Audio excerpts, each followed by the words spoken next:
look of Nabi sallallahu alaihi wasallam. No persecution could distract him. No punishment could distract him. The night comes to an end. The kuffar have failed. Bilal Habshi is still reciting the kalima, La ilaha illallah, Muhammadan Rasulullah. Next day, my brothers, the kuffar taking advantage of the cuts and bruises on the blessed body of Sayyidina Bilal Habshi radiallahu ta'ala an. The hadith states, كان أمية يخرجه إذا حميت الزهيرة فيطرحه على ظهره في بطحاء مكة.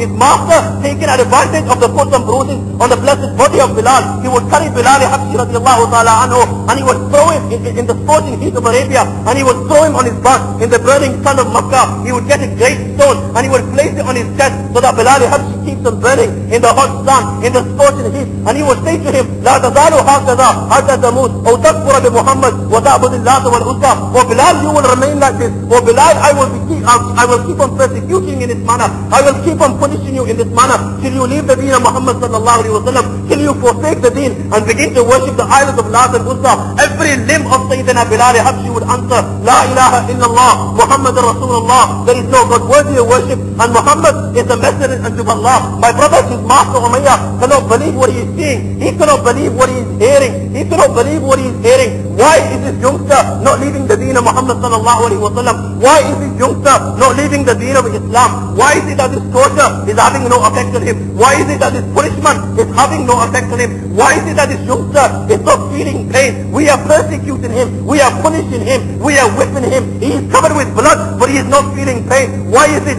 Oh Umayyah, it was the halawatul iman. It was the sweetness of iman that had entered the blood of Sayyidina Bilal Habshi. It had entered the veins of Sayyidina Bilal Habshi. It had entered the bones of Sayyidina Bilal Habshi. It was the sweetness of iman. Oh Umayyah, when a Muslim tastes the sweetness of iman, no persecution can have an effect on him. No punishment can have an effect on him. No matter how much you persecute him, no matter how much you punish him, nothing can have an effect on him. The kuffar acknowledge their failure. The kuffar acknowledge their failure, my brothers, and they put a rope around his neck and they give this rope in the hands of the children. The children begin to swear at him. فَجَعَلُوا يُطُوفُونَ بِهِ فِي شِعَابِ مَكَّةِ. The children begin to swear at him. The children laugh at him. The children spit at him. The children beat him, and they drag him in this condition in the hills of Makkah, and you can hear the echoes of Allah is the one and the only. Ahad is coming from the mountains of Makkah. My brothers, this was the passion that they had for the deen of Islam. How can we forget the passion of Sayyidina Khabbab radiallahu ta'ala an, the 6 or 7 to embrace Islam? The kuffar persecute him. Maybe this youngster will leave the deen of Muhammad sallallahu alaihi wasallam. Maybe he will stop saying La ilaha illallah, Muhammad Rasulullah. They persecute him so much that the hadith says, فَأَلْبَسُوهُمْ أَضْرَاءَ الْحَدِيثِ وَصَهَرُوهُمْ فِي الشَّمْسِ حَتَّى بَلَغَ مِنْهُمُ الْجُهْدُ كُلَّ مَبْلَغٍ. They would force him to wear a steel armor, and then they would force him to lie down in the burning sun so that he sweats and swelters. His bones are saying La ilaha illallah, Muhammad Rasulullah. They would brand his head with a hot iron rod. He would brand their heart with the name of Allah. He would brand their heart with the kalima La ilaha illallah. They punished him so much that he even saw the day regarding which he himself has narrated. He says, لَقَدْ رَأَيْتُنِي يَوْمًا أَخَذُونِي فَأَوْقَدُوا لِي نَارًا ثُمَّ خَلَقُونِي فِيهَا ثُمَّ وَضَعَ رَجُلٌ رِجْلَهُ عَلَى صَدْرِي فَمَا اتَّقَيْتُ الْأَرْضَ إِلَّا بِظَهْرِي. O Muslim, I even saw the day that when the kuffar caught hold of me, they started a fire. When the fire became hot, they took off my clothes and they dragged my body over the heaps of smoldering charcoal. Allahu Akbar. They dragged my body over the heaps of smoldering charcoal. My back is burning. It is on the heaps of smoldering charcoal. One of them stands on my chest so that I'm unable to stand up, so that I'm unable to run away, so that my back keeps on burning. O Muslim, do you know what put out the fire that day? Do you know what put out the fire that day? It was not you that came to help. It was not your fire engines that put out the fire that day. It was not the water that put out the fire that day. فَمَا اتَّقَيْتُ الْأَرْضَ إِلَّا بِظَهْرِي. O Muslim, it was the blood that came out of Sayyidina Khabbab's back. It was the fat that melted from Sayyidina Khabbab radiallahu ta'ala anhu's back that put out the fire that day.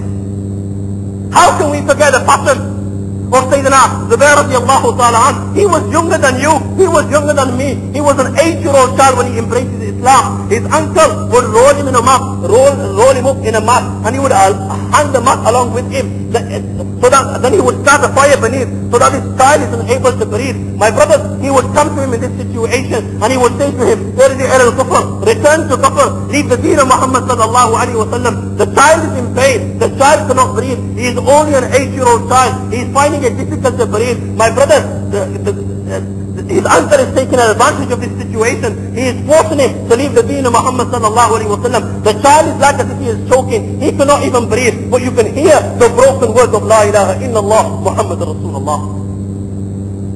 Let us not be fooled by the luxuries of this world. Let us not be fooled by the wealth and the women and the luxuries of this world. Let us not be intoxicated with our own desires and shahwat. Let us realize the value of this deen. Let us realize the value of this blessing that Allah subhanahu wa ta'ala has bestowed upon us without any effort on your behalf, without any effort on my behalf, without any sacrifice. Muslims, how can we forget the passion and the love of the family of Ammar ibn Yasir radiallahu ta'ala an, the first family to embrace Islam. Allahu Akbar, they would praise this family so much that Nabi sallallahu alayhi wa sallam himself would console his family and he would say to him, Isbiru ala Yasir, فَإِنَّ مَوْعِدَكُمُ الْجَنَّةِ. O the family of Yasir, keep on making sabr like you have done. Your promise is the Jannah of Allah subhanahu wa ta'ala. Once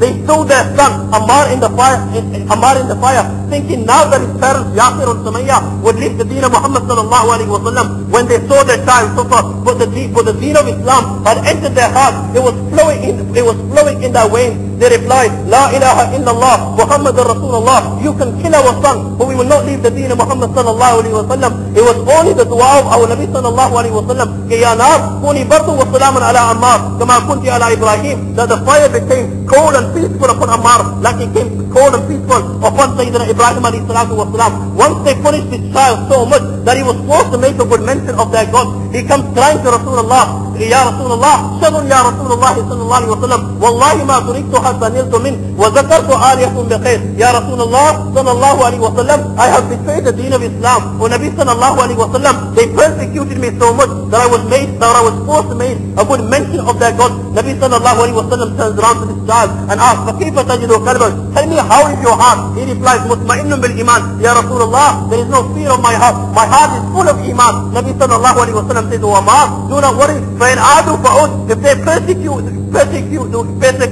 in this manner, then if you are forced to say what you have said, then you can say it another time. They tried every physical punishment. What did they find? They find that these youngsters are growing stronger in faith. They find that the passion and the love of these youngsters is growing stronger and stronger. They now introduce family pressure. A person can bear the physical torture himself, but a person cannot tolerate the sufferings of his family. Then the suffering of his mother, the very being who brought him into this world, the very being who gave him birth, the very mother who took care of him, the very mother who weaned him, the very mother who nourished and fostered him, the very mother who took care of him. My brothers, nobody can tolerate the suffering of a mother. Whether this mother is a Muslim or whether this mother is a non-believer, nobody can tolerate the suffering of a mother, and the kuffar are now using this ploy to test the passion and the love of these youngsters.